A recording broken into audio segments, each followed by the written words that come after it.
Hello, and welcome to Listen Global English. This is the podcast where we explore the biggest stories shaping our world while helping you improve your English naturally. I'm Gary. I'm a British English teacher, and I've lived in Colombia since 2010. For the past 16 years, I've taught students, professionals, executives, and major companies across Colombia, as well as South America and around the world. I taught them to improve their English through real-world topics and meaningful discussions.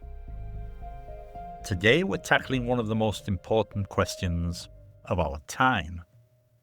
Is artificial intelligence the beginning of a new industrial revolution? Or are we watching the formation of the biggest investment bubble in modern history? Because right now, billions of dollars are flowing into AI companies.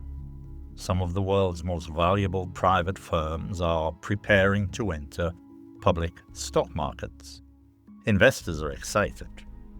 Governments are paying attention. And businesses, they are scrambling to adapt. There's one problem. Nobody really knows how this story ends. Let's explore that. Let's begin. Throughout history, certain technologies have transformed civilization. The steam engine changed transportation and manufacturing. Electricity changed industry and everyday life. The internet transformed communication and commerce. And today, many people believe artificial intelligence, AI, belongs in that same category. AI is no longer just a tool used by technology companies. It's becoming integrated into healthcare, finance, education, manufacturing, logistics, marketing, customer service, and scientific research. To integrate means to combine something into an existing system.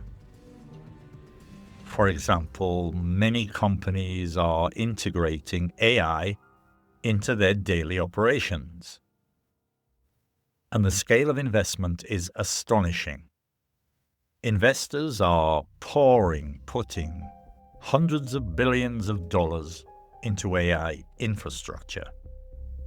Now, infrastructure refers to the basic systems and facilities needed for an activity to function. In the AI world, infrastructure includes data centers, computer chips, servers, electricity networks, and cloud computing systems. Without this infrastructure, modern AI simply cannot operate. According to recent estimates, technology companies could spend around $700 billion on AI-related infrastructure in a single year. That's a staggering amount of money. Several companies are at the center of this AI boom. Among the most talked about are OpenAI, Anthropic, SpaceX, Nvidia, Microsoft, Google, Meta. Some of these companies are already publicly traded. Others remain private, but may eventually launch initial public offerings, commonly known as IPOs.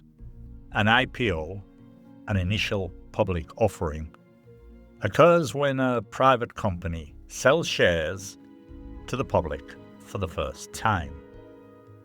This allows companies to raise enormous amounts of capital. Capital is just money used to finance business activities and growth. So why do these AI firms need so much capital? Well, that's because building AI is incredibly expensive. Training advanced models requires massive computing power, and running those models requires even more computing power. And all of that consumes huge amounts of electricity. The AI race is becoming a competition not only for better software, but also for physical resources. Not everyone is convinced that these enormous valuations are justified. A valuation is an estimate of how much a company is worth. Some analysts are beginning to ask uncomfortable questions. Are investors buying into genuine future growth? Or are they simply caught up in excitement?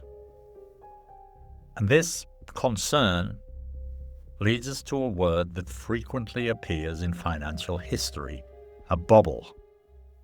A bubble occurs when asset prices rise far beyond their actual economic value because of excessive speculation. Speculation means buying something based on the expectation that its price will rise in the future. Speculation. And the problem with bubbles is that they often look exciting while they are growing. The danger only becomes obvious after they burst. To understand today's AI boom, many experts compare it to the dot-com era of the late 1990s. Back then, investors became convinced that the internet would change everything. And they were right. The internet did change everything. But many internet companies failed. Investors poured money into businesses that had little revenue and no clear path to profitability. Profitability is the ability to generate profits consistently. Many companies promised extraordinary growth, but few actually delivered this. When reality failed to meet expectations, the whole market crashed. Between 2000 and 2002, trillions of dollars disappeared from stock market valuations. Thousands of technology companies collapsed. And of course, millions of investors suffered losses. But something important happened. The internet itself survived. In fact, it thrived. It did really well. It thrived. Companies like Amazon eventually became some of the most valuable businesses in the world. So the lesson here is that a technological revolution can be real, even when an investment bubble forms around it. And that distinction is very important, extremely important. Supporters of AI argue that we are witnessing the early stages of a productivity revolution. Productivity is just how efficiently work is completed. Productivity. If a worker can produce more output in less time, productivity increases. AI advocates, AI supporters, believe intelligent systems will automate repetitive tasks, accelerate research, improve decision-making, reduce costs, and increase efficiency. Some economists estimate that AI could add trillions of dollars to global economic output over the coming decades. And that sounds incredibly positive. But critics raise an important question here. Where is the evidence of this? Many businesses are investing heavily in AI, yet measurable productivity gains, they remain difficult to identify. Some companies report improvements, others struggle to demonstrate meaningful results. And this creates uncertainty. And uncertainty, as we've heard before, makes investors nervous. Now maybe, perhaps, the most controversial aspect of AI is its potential impact on jobs. One forecast suggests that hundreds of millions of jobs could be affected by automation.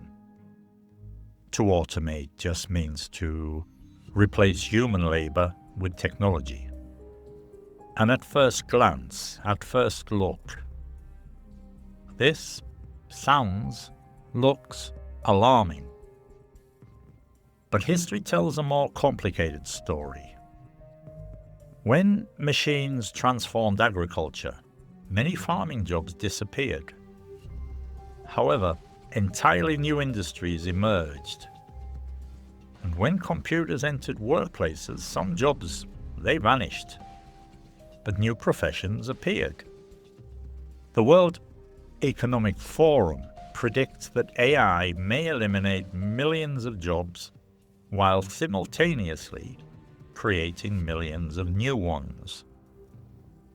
The challenge is that transitions can be painful. Workers whose skills become obsolete may struggle to adapt. Obsolete just means no longer useful or relevant. And this raises difficult social questions. Will workers receive training? Will governments support transitions? Will new opportunities arrive quickly enough? Nobody knows for certain. Another criticism focuses on wealth distribution. Many observers argue that AI's economic rewards may become concentrated among a relatively small number of companies and investors. To concentrate in this context means to gather in one place or among a small group. If AI dramatically increases productivity, who actually receives the benefits? Workers? Consumers? Shareholders? Technology executives? Or all of them? And this question becomes increasingly important as AI companies grow larger and more influential. Some critics point out that AI systems are trained using enormous amounts of publicly generated data. In other words, society contributes to the development of these systems.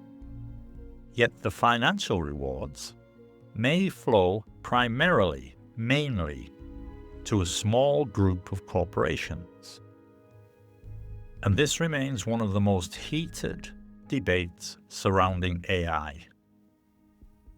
There is another major concern. This involves corporate governance. Now, corporate governance is just the systems and rules used to control and manage companies. Corporate governance. Traditionally, public shareholders could influence corporate decisions through voting rights. But many modern technology companies, they operate under structures that give founders, owners, extraordinary control. Investors may own shares, however, they may have limited influence over company decisions. Supporters argue that visionary founders need freedom to innovate. Critics, they argue that concentrated power creates risks. History provides examples supporting both perspectives. Some founders created extraordinary value, and others pursued expensive projects that ultimately failed. The challenge for investors is determining which leaders deserve their trust. Governments around the world are struggling to keep pace with AI development. To keep pace with something means to stay at the same speed as it. And technology often evolves faster than regulation. This has happened repeatedly throughout history. The internet expanded before governments fully understood it. Social media transformed communication before regulators addressed many of its consequences. And now, AI is following a similar pattern. Questions remain about data privacy, intellectual property, job displacement, misinformation, national security, and consumer protection. Now, some regions, particularly Europe, they've introduced AI regulations. Others have taken a more hands-off approach. The challenge is finding balance. Too much regulation could slow innovation. Too little regulation could create significant risks. One expert described today's situation as a choice between two possibilities. Either we are witnessing a genuine productivity revolution, or we are experiencing a productivity illusion. An illusion is something that appears real, but may not actually be what it seems. There are certainly examples of AI helping businesses operate more efficiently, but there are also examples where expectations have exceeded reality. The next few years will probably provide the answer. Businesses will need to demonstrate real returns on their enormous investments. Investors will expect evidence, verified evidence, not promises, not presentations, not projections, actual results. And history suggests something fascinating. The biggest winners of technological revolutions are not always the companies everyone expects. During the dot-com era, many famous companies disappeared. Meanwhile, unexpected winners emerged years later. The same may happen with AI. Today's headlines focus on OpenAI, Anthropic, Nvidia, Microsoft, Google, and Meta. But the companies that ultimately generate the most value may not even exist yet. Entrepreneurs around the world are experimenting with new applications every day. Some of tomorrow's AI giants may currently be operating out of small offices, garages, or university labs. And that uncertainty makes the future both exciting and unpredictable. So after examining all the evidence, the answer could be surprisingly simple. It could be both. AI may genuinely transform the global economy, and parts of the market may still be overvalued. Those ideas are not mutually exclusive. The internet transformed the world, yet the dot-com bubble still happened, still burst. Railroads transformed transportation, yet railroad bubbles still occurred. Technological revolutions and investment manias often arrive together. The challenge for investors is distinguishing long-term value from short-term excitement. And that's never been easy. So, final thoughts. Artificial intelligence may become one of the defining technologies of the 21st century. It certainly has the potential to transform healthcare, education, science, transportation, and countless other industries. But enormous opportunities usually come with enormous uncertainty. Some companies will succeed, others will fail. Some investors will become wealthy, others will lose significant amounts of money. And millions of workers will likely experience profound, deep changes in the years ahead. The real question isn't whether AI will change the world. It almost certainly will. The question is, who benefits, who adapts, and who gets left behind? And that story is only just beginning. Thank you for listening to Listen Global English. If you enjoyed this episode, remember to follow the podcast and share it with anyone interested in world affairs, technology, business, and improving their English through real-world topics. Don't forget to check out our sister podcasts. We have Listen Business English, where we explore the language of business, finance, leadership, and global markets. And we have Listen Online English, where we focus more on grammar, vocabulary, phrasal verbs, idioms, and practical English skills through current events. I'll put the links in the description below. So until next time, keep listening, keep learning, and keep improving your English. Thanks for listening. Bye-bye for now.